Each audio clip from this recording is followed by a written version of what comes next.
My name is Matthew Jacob Williams. My occupation is that I am a metal salesman at ABC Metals right here. This is my shirt. Come purchase metal from me if you need any metal or anything to do with metal. I'm here today peacefully protesting with my brothers and sisters. We're all happy to see me, and I have this sign here. This is a World Peace Revolution sign to create peace within the self and upon life on earth, to increase the sense of pleasure associated with solidarity and peace consciousness and the consensus of what peace really means at a personal and, more importantly, collective level, to increase the value of life, to increase your value of life, to increase the value of life experience upon earth and perhaps abroad. And I'm here to create a revolution of peace where we're all empowered to have pleasure and to be happy with each other and to feel peace within ourselves and love, because I love you. And I don't know you, but I love the unknown part of myself, and I'm here to grow with you. I love you. My name is Manny Aguilar. I'm originally from Acapulco, Mexico. Worked with Universal Pictures for 25 years, and now I'm freelancing. And I'm here because I started in the movement of the Cesar Chavez, basically movement in the migrant workers to get them bathrooms in the fields and actually, honor in the fields. And as an activist, on my time I'm very concerned about what's happening in Mexico. Now I'm concerned about what's happening here, and I hope that this will finally wake up people, and I think people are waking up, and I'm enjoying the diversity that we see in these people. We have people from all walks of life, different flavors of people, and it's just amazing. And what are your hopes for the future with this movement? I'm hoping that the young people will have, the environment. We're damaging the environment, so I hope that the young people will have something, because parents are always saying the future of my kids, well, we better not be raping this planet, because they need to be basically for the kids. And I think the kids are the ones that I want them to change, become part of the movement, and I think I'm starting to see that already. Okay, so my name is Kaya. I'm a grad student in San Diego, and I'm here because I feel like there's a lot of things that are really fucked up with our system, with our culture, and our normal ways of being able to change that, the normal legal channels like voting and through the courts, or just making complaints to our local people just aren't working. Our government is bought out by corporate interests. There's a lot of money in the mix rather than just listening to kind of day-to-day people and their needs for healthcare, for education, in order to be able to provide for themselves for a good life. So I think the only thing that's left for us to do is to come out with our bodies, to be present in a way that we have to be noticed by,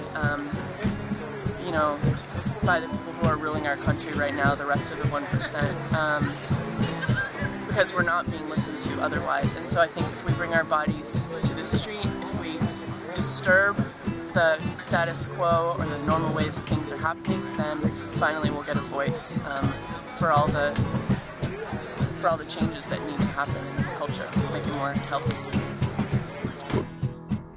My name is Mike. I'm a teacher in San Diego, and for a number of years I've actually been try to be very informed. I read newspaper daily, I read a number of magazines, I read books on economics and stuff like that, and I feel there's been this growing anger in my belly about this polarization that's gone on, and the manipulation of the political process, not in protest, they just want to create paralysis, because paralysis, nothing being done, just supports the status quo. And there's this building up, this visceral experience about it.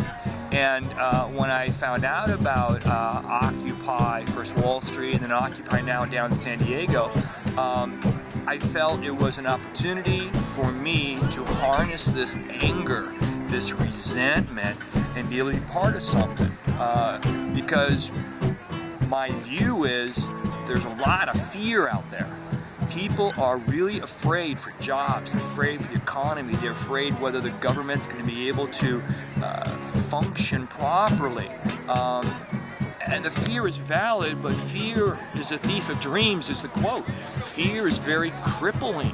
And I found that Occupy San Diego is a way of combating the fear, of harnessing the anger, the resentment, and really pushing back and say, don't be afraid, America. You're allowed to do something. You're allowed to speak. And when you do that, you're less afraid. And who becomes more afraid are the politicians we put in office. Who becomes more afraid is negative publicity for the corporations. We pull back the curtain of the Wizard of Oz and realize really how horrible they operate. They become afraid, and that's where the fear belongs, not in us. And that's why I got involved, and that's my experience here. It's been very, very good. And what are your hopes for the future as far as this movie is? I hope this thing hopefully continues to go viral. I would like it to not stand for something. I would like it to remain simply a statement of anger. It's simply a statement of combating fear. And everybody's pointing at these different sources, but our job is to speak to that fear, to say, don't be afraid, to say, we're angry, it's okay for you to be angry too. I much prefer this idea that it's like politicians and the corporations are going to try to grab this thing, but it's like grabbing fog. Everybody knows the fog is there. Everybody knows Occupy is everywhere in America, but you can't grab us, polarize us, politicize us. It's a constant presence. That's where I'd like to see this continue to go. What's your vision for the future of America from this standpoint? The biggest thing is to resolve the polarization. There are obviously other profound issues of lobbying and gerrymandering, the role of a filibuster, that the Founding Fathers could not possibly have accounted for, and now are very, very powerful weapons of mass destruction in our political system. But those are really big issues. I think what you can tackle right now, if you want access to those, is you got to get after the polarization. And polarization is when people are so confident of their position, they're going to try to crush the other group, and vice versa. If we can, as a people, create fear in them, we have a shot perhaps of putting chinks in that armor. And I think that would be really good if we could do that. Do you have a message for the people that might be on the fence about this issue, if they're not sure what this movement means, or if they even are a part of it? Do you have something, a message to, well, your fellow citizens? I would offer, at a minimum, stay informed. Now, as a personal opinion, do not watch standard TV news from all the extremes. Why don't you read about it? If you read about it, you process it. You have a better chance, like what you got going on the Reader, when you got these video clips that are trying to capture a variety of ideas. I would offer, at a minimum, get informed about how this thing works and talk to other people. Have dialogues. Because when you do that, you become less afraid. You become part of a process that it's supposed to be. You want to see what our Founding Fathers envisioned? Look at this. This is what they envisioned. Thomas Jefferson said, have one of these every 20 years. So we're helping out Thomas Jefferson and following his directions.